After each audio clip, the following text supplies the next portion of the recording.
მოგესალმებით, მეგობრებო. გავაგრძელებ წყაროსთან დაბეგვრას. კერძოდ, განსახილველი საკითხები იქნება დივიდენდი, საწარმოს მიერ გადახდილი პროცენტი, ფიზიკური პირის მომსახურებისთვის გადახდილი თანხა და 1000 ლარზე მეტი ქონების ჩუქება. დივიდენდი ეს არის აქციონერზე გაცემული ნებისმიერი შემოსავალი, რომელიც მიიღება მოგების განაწილების შედეგად. თუ კომპანიას აქვს მოგება დაბეგვამდე, იგივე ფინანსური მოგება და გასცა პარტნიორზე ფული, ეს არის უკვე დივიდენდი. ჯერ დაკავდება 15% მოგების გადასახადით, ხოლო შემდეგ 5% საშემოსავლოთი. მაგალითად, კომპანიას აქვს მოგება დაბეგვამდე 50,000 ლარი და გამოცხადდა დივიდენდი. 50,000-დან უნდა ამოვიღოთ მოგების გადასახადი 7,500 ლარი, რომელსაც გამოვაკლებთ 50,000, მივიღებთ წმინდა მოგებას და ამ 42,500 ლარს გავამრავლებთ 5% საშემოსავლო გადასახადზე. ანუ მივიღებთ ამ 5% საშემოსავლო გადასახადს. ხელზე გავცემთ 50,000 გამოვაკლდება მოგების გადასახადი და გამოვაკლდება საშემოსავლო გადასახადი. 40,375 ლარი იქნება ხელზე გასაცემი. აქ არის პირიქით, როცა უკვე 40,375 ლარს გავცემთ და ავგროსავთ შემდეგ, რომ გავიგოთ მოგების გადასახადი და საშემოსავლო გადასახადი.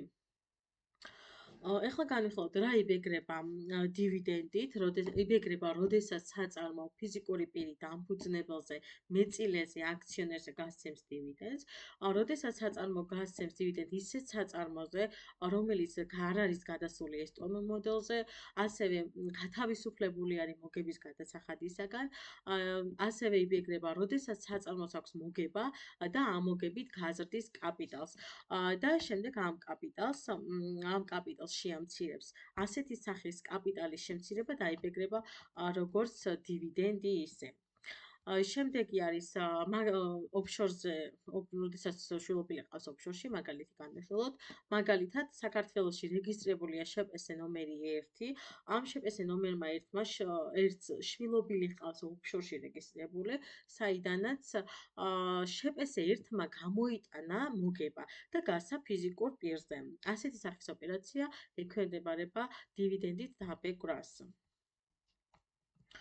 დივიდენდის გაცემა, როდესაც არ იბეგრება, როდესაც ეს არის სახეზეა კაპიტალის შემცირება, ის თანხა რაც შეიტანა ფიზიკურმა პირმა დამფუძნებელმა, იმაზე ნაკლები გაიტანა, ან იმ თანხის ტოლი გაიტანა, ასე ვთქვათ, არ იბეგრება.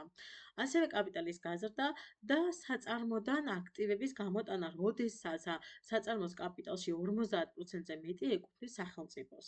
დივიდენდის გაცემა ისეთ საწარმოზე, რომელიც გადასულია ესტონურ მოდელზე, არ იბეგრება, რადგან როდესაც ის საწარმო გასცემს უკვე ბოლო ვიზის გადაიცემა, ის საწარმო გასცემს ფიზიკურ პირზე დივიდენდს, უკვე ის დაბეգრავს. და თუ გაცემულია ისეთი დივიდენდი, რომელიც გამოტანილია უცხოური შვილობილი საწარმოდან. პროცენტი, როდესაც საწარმო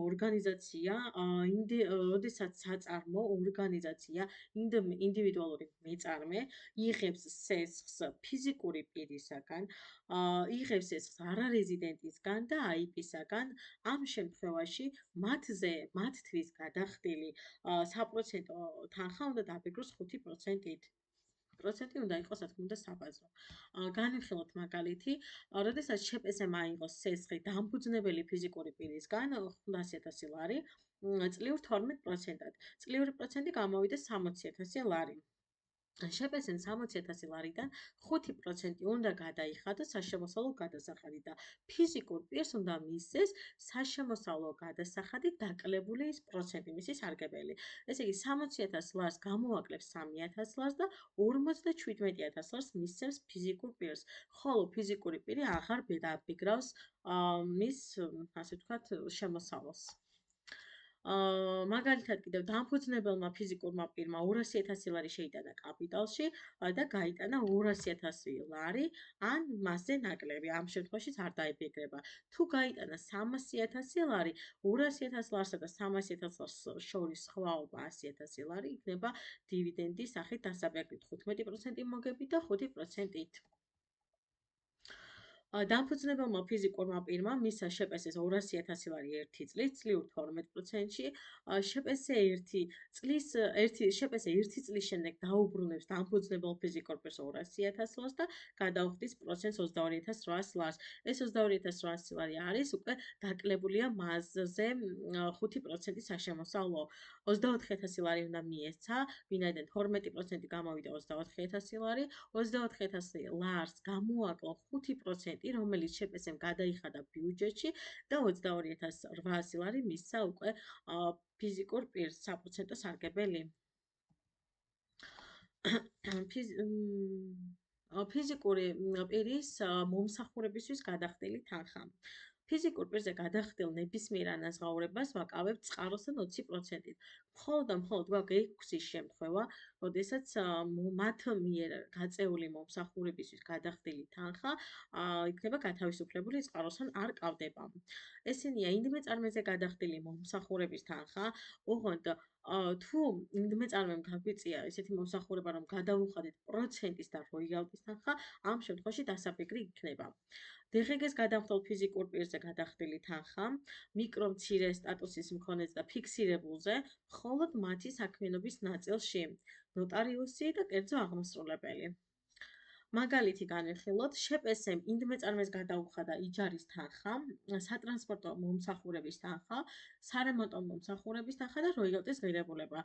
არ დაიბეგრება იჯარის თანხა, სატრანსპორტო მომსახურების თანხა და სარემონტო, რადგან გვეუბნებიან, რომ ინდიმეწარმეზე გადახდილი მომსახურების თანხა გათავისუფლებულია. გარდა ორი შემთხვევისა, პროცენტისა და როიალტისა. ამ შემთხვევაში დაიბეგრება მხოლოდ როიალტის ღირებულება.